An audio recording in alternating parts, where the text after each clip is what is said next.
Basta bargel lihat kore, ya. Ekam bagi berapa orang?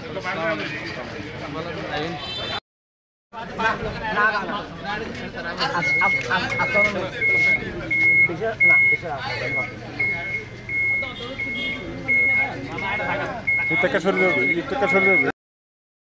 এজন্য আমাদের নবী সাল্লাল্লাহু আলাইহি ওয়াসাল্লাম বলেছেন রাসূলুল্লাহ হাবিবুল্লাহ যারা দান করে তারা আল্লাহর বন্ধু।